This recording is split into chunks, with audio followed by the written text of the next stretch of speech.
नमस्कार दोस्तों, मैं हर्षिता। आप देख रहे हैं लोक समाचार 24/7 प्रतिदिन एक जज्बा। तो आइए चलते हैं आज की कुछ खास खबरों की ओर। पूर्व प्रधान पवन सिंह नटकुर द्वारा लगाए गए आरोप आम महिला विमला रावत पर। आज सरोजनी नगर तहसील में माहौल बड़ा गहमा गहमी का देखने को मिला।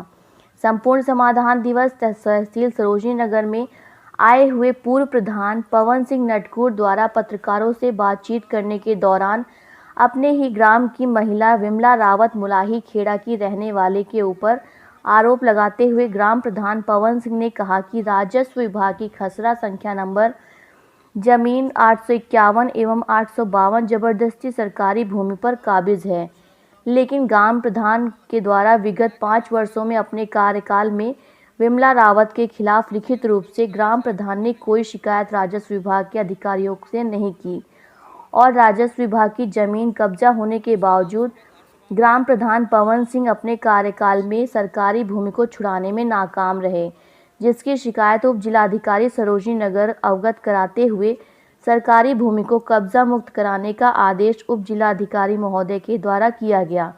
लेकिन विगत 5 वर्ष में पवन सिंह ग्राम प्रधान होने के बाद पूरे कार्यकाल पूर्ण होने के बाद एक गरीब महिला विमला रावत के ऊपर आरोप लगाना और सरकारी भूमि अवैध रूप से कब्जा कर लेना, इतना बड़ा गंभीर मामले में ग्राम प्रधान मटकुर के द्वारा राजस्व विभाग के अधिकारियों के साथ तालमेल रखने वाले ग्राम प्रधान के द्वारा पत्रकारों को अपनी मजबूरियों को दर्शाते हुए पत्रकारों को बताया। लेकिन सवाल उठता है कि ग्राम प्रधान पवन सिंह की ऐसी क्या मजबूरी थी कि विगत 5 वर्षों के कार्यकाल में एक भी लिखित शिकायत पत्र विमला रावत के खिलाफ क्यों नहीं दिया? यदि दिया भी गया तो अधिकारियों ने कार्यवाही करने से इनकार किया। अवैध रूप से हो रहे निर्माण भूखंड को अधिकारियों ने क्यों नहीं रोका? पत्रकारों के द्वारा सूचना देने पर भी भूखंड निर्माण चलता रहा। अधिकारी मौके पर क्यों नहीं पहुंचे? हाँ जी, आप पहले अपना शुभ नाम बताएं। मेरा नाम पवन कुमार सिंह है। किस ग्राम पंचायत से? ग्राम नटपुर से हैं। अच्छा, आप बताइए आपकी क्या समस्या है?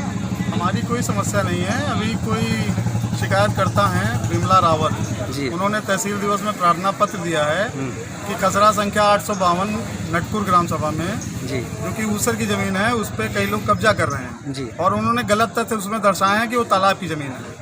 जब पता करने पे पता चला कि वो जमीन जो है ऊसर और बंजर में दर्ज है। ठीक है। और उसी के साथ मैं ये कहना चाहता हूँ कि उस 852 नंबर पे विमला और उनके सहयोगी राम सूरत का ही कब्जा था। वो धान लगाते थे। विमला के राम सूरत कौन है? विमला के राम सूरत कोई नहीं है, पड़ोसी हैं।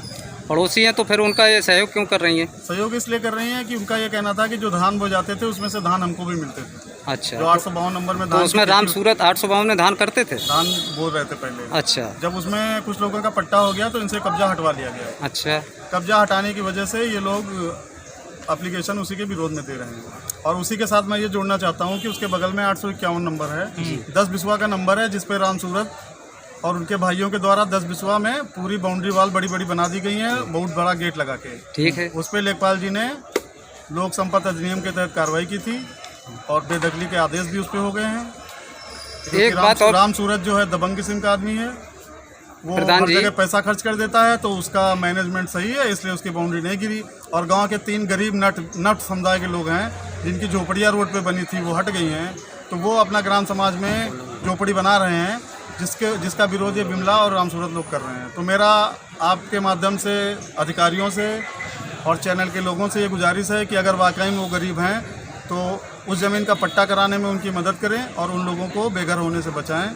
लेकिन एडीएम साहब ने तो ये कहा कि इसमें जब तक किसी का पट्टा ना हो तब तक किसी को बसाना भी नहीं ठीक है। हाँ, बिल्कुल सही बात है। जब तक पट्टा ना हो तब तक बसाना नहीं ठीक था, लेकिन क्योंकि उनकी झोपड़ियाँ हट गई थी रोड के बीच से, इसलिए उन्होंने तत्काल अपनी झोपड़ी बनाना शुरू कर दिया।